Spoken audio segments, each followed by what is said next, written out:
What skills can you learn by being an economics major? Well, my God, it's a gigantic list, and I don't know that I have time to talk about all of them.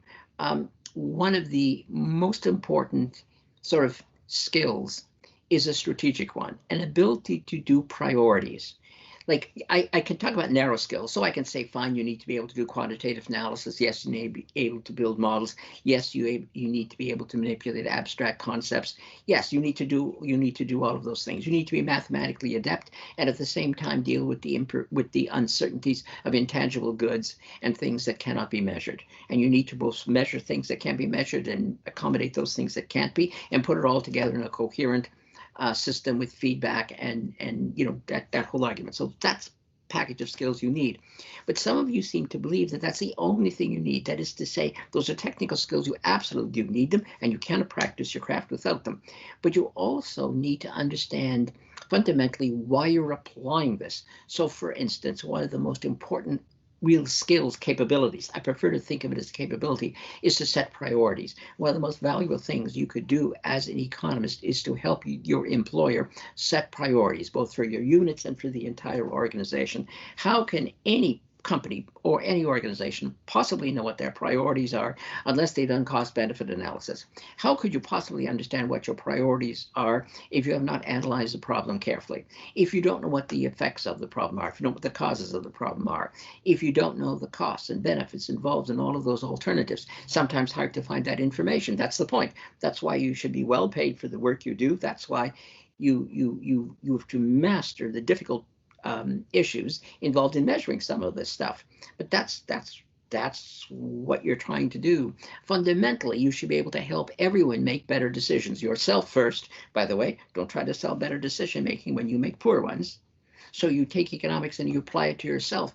You apply the principle of sunk cost to your own career. You make sure you don't pursue things merely because you've started them, making economic mistake number 32. You make sure you don't plunge into activity unless you actually know what the alternatives are, because if you don't know what the alternatives are to any course of action you're taking, then you are ignorant of its cost, as you know perfectly well, from fundamentals. So you also have to also walk the talk. Those are the capabilities you learn in economics, and that's only a few of them. Fundamentally, you help society create innovations because you're the voice of practicality. What will work? The most important thing about finding a great career, well, there's a variety of them, but the fundamental thing is a great career is what is you decided, not your family, not your friends, not anybody else, not society. It is when you feel a profound sense of satisfaction and you are earning the income that you find appropriate for your needs and that you look forward to work every day. As you can plainly see, I am past the normal retirement age, and you see, I work because I have fun, and you should expect to do the same thing. I'm an economist not because I'm broke and have to pay my mortgage. I'm working because I thoroughly love it, and why should I stop doing something I thoroughly love? A great career means you do not set your retirement target at 55 years old and you count down the days from 25 to 55. It's a long number of days, and you're going to count till you are in despair. And the second element, which of course is related to that first one, is you have found your passion in life. You may have tried one or two, you may have explored, you may have gone down some blind alleys, but you know it, you owe it to yourself, and you owe it to your talent, and you owe it to your families to make sure you're doing something you love, because then you can be truly productive, then you can be truly happy. And I do not care if your families have told you something different about career success. If they've just told you security and money, they are mistaken. And you are living in a different world. Well, that standard will no longer give you anything but high stress, high workload, and you will wait for your day of liberation. You did not, I hope, get an education, so you could be well-paid wage slave or prisoner.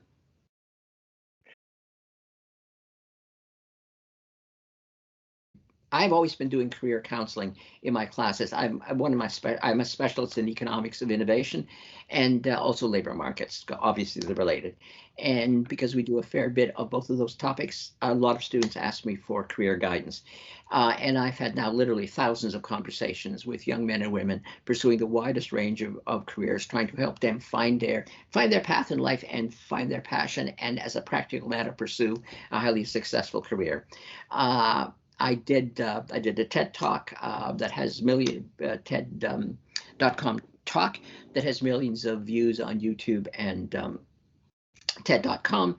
And that, of course, set off an avalanche of email of people asking me individual questions. It was impossible to answer them, so I wrote a book to try to make sure that to try to answer the questions of all the people who were asking them. And what I did in the book was take those conversations I had with real people over many decades, summarize them and put them in the book. So what you're really doing, if you read the book, is listening to what other people did. I share with you examples of real people who did. Most of their identities are obscured for privacy, but some of them are publicly discussed in the book and identified. I will share with you the things that worked and the things that did not work. I will, because, and these are not theoretical things that worked or didn't work. These are things that individual men and women I know who shared with me career strategies that work or don't work. So in that sense, everything in the book is battle tested. It's tested on the firing line of the job market. And it's also tested over time. So I have had the privilege and honor of having feedback from students over decades. So we can have a conversation about career in 1995, and a student will tell me in 2002 how it's all worked out. And that was also put in the book. So not only can I talk about what the career conversation was, I can actually describe what happened subsequently and what accomplishments the students did or did not achieve. I tried to make it as pragmatic as possible. As you might have noticed from my comments, I'm an applied economist, not a theoretician.